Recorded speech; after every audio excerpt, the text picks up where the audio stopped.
Observemos. Tenemos una estructura, ¿cierto? Esta estructura está vinculada directamente con una viga que está en forma diagonal. Ahora, ¿qué tipo de viga se comporta de esta manera? Esto es lo que se denomina una viga articulada, ¿ya? ¿Qué es lo que es una viga articulada, propiamente tal?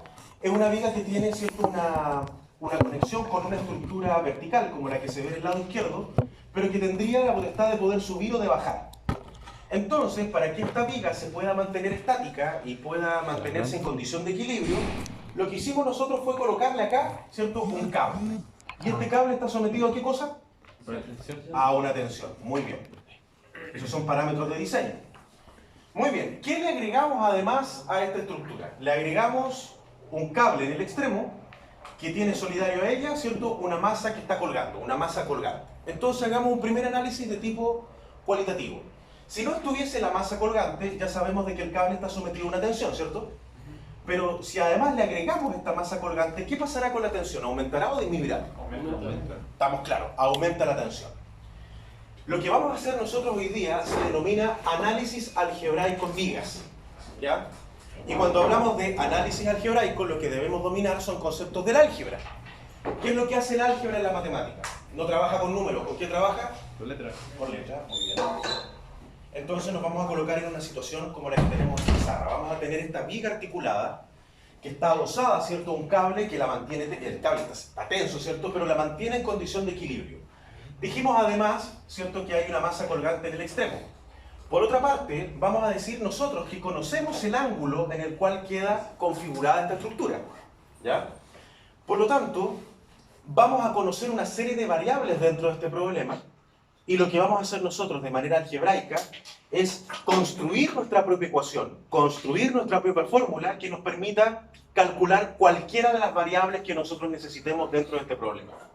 Si vemos esta viga que está acá, vemos que acá hay una fuerza que va para abajo. ¿Cómo se llama esta fuerza? Una fuerza natural, decía don Gustavo. No se llama gravedad, se llama peso, ¿cierto?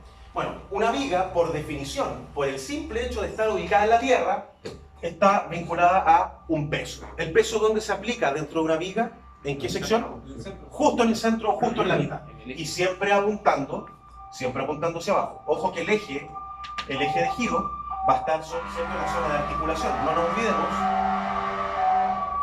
No nos olvidemos que esto podría subir o bajar. Es el cable la que la mantiene como una estructura fija. ¿Estamos de acuerdo hasta acá? ¿Vamos bien? Perfecto. Vamos a decir también que no solamente conocemos el peso de la viga, sino que además vamos a conocer su largo. Pero no le voy a dar un número, simplemente ese largo le voy a llamar L, porque estamos hablando en términos algebraicos. Voy a decir que la masa colgante, ¿cierto?, la masa colgante en el extremo, simplemente tiene magnitud M. ¿Y en qué se mide la masa? Kilogramos. Ya, kilogramos, muy bien. Y vamos a decir también de que este cable está sometido a una tensión que voy a llamar T de tensión. Y además voy a conocer, ¿cierto?, voy a conocer esta distancia que está acá. Es la distancia entre la articulación de la viga y el anclaje del cable, ¿cierto?, que la mantiene estática. ¿Cuál va a ser el desafío que vamos a tener que cumplir el día de hoy? Establecer una relación de cálculo, construir una ecuación o construir una fórmula, como les gusta llamar a ustedes, para poder conocer la tensión del cable en función de todas las variables que yo les he hablado acá, en función de todas las variables que conocemos. Repito, el largo de la viga, el ángulo de inclinación, el peso de la misma viga y también el peso que va a generar esta masa colgante en el extremo. Y también, evidentemente, esta distancia, ¿cierto?, que le vamos a llamar D. ¿Qué vamos a calcular? Vamos a calcular la tensión. Bien, para poder resolver este problema tenemos que recurrir a lo que nosotros sabemos. Si nosotros vemos la figura, nos damos cuenta de que entre la viga, el cable y la estructura lateral, ¿qué se forma? Ya, ¿qué tipo de triángulo?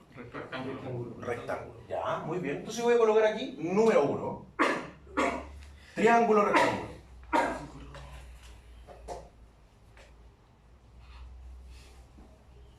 El triángulo rectángulo. Ahora, cuando hablamos de triángulo rectángulo, aparece un personaje y aparecen operaciones matemáticas. ¿Qué personaje aparece cuando hablamos de triángulo rectángulo? Pitágoras. Aparece el señor Pitágoras, ¿cierto? Muy bien.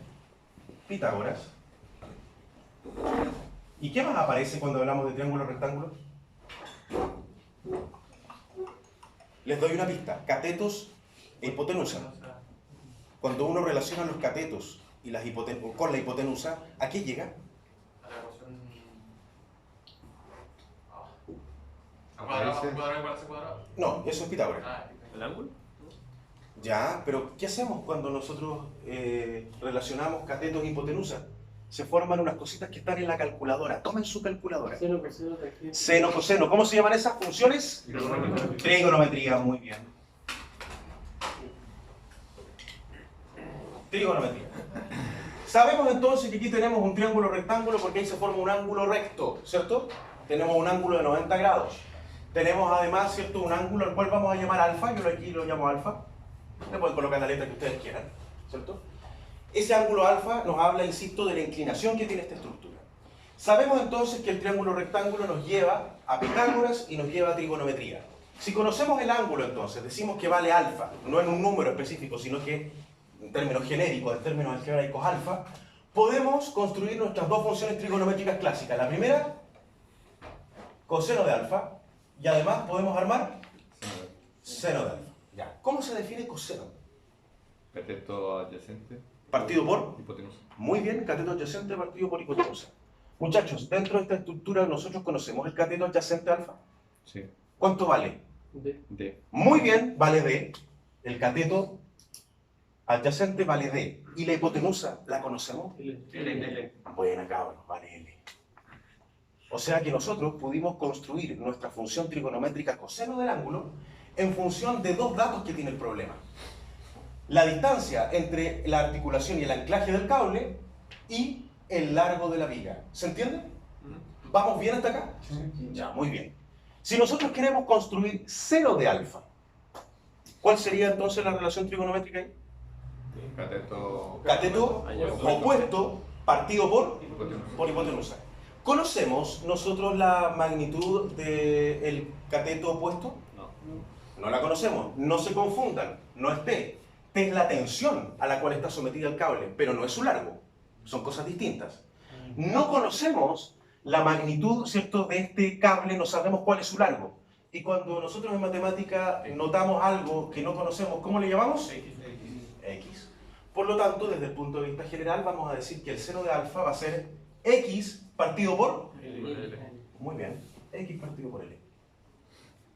Ahora, lamentablemente nosotros no conocemos el largo de ese cable tensor. En términos prácticos, nosotros no conocemos cuál es el valor del cateto opuesto. Pero sí conocemos una fórmula, un método para poder llegar a su medida. ¿Y cómo se llama ese teorema? ¿Teorema de? El teorema de Pitágoras, ¿cierto? ¿Y qué dice el teorema de Pitágoras? A cuadrado igual a C cuadrado. Explícamelo en palabras. Que la hipotenusa al cuadrado ¿Ya? es igual a la distancia al cuadrado más el largo al cuadrado. O sea, en definitiva, ¿cierto? Ya anduviste en un 75%. Cateto cuadrado. La hipotenusa al cuadrado es igual a la suma del cuadrado de los dos respectivos catetos, ¿cierto? O sea, si nosotros ocupamos Pitágoras, por ver aquí, Pitágoras nos dice que L al cuadrado, porque L es la hipotenusa, ¿cierto? Va a ser igual ¿a qué? A D al cuadrado, porque aquí tenemos una, X al cuadrado. más X al cuadrado. Pero nosotros no conocemos X, ¿cierto? ¿Conocemos L? Sí. ¿Conocemos D? También. ¿Podemos despejar o no? Sí. Por lo tanto, X cuadrado, bueno, lo que está sumando pasa al otro lado.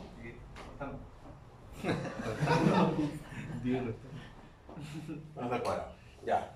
¿Cómo sacamos el cuadrado de ahí?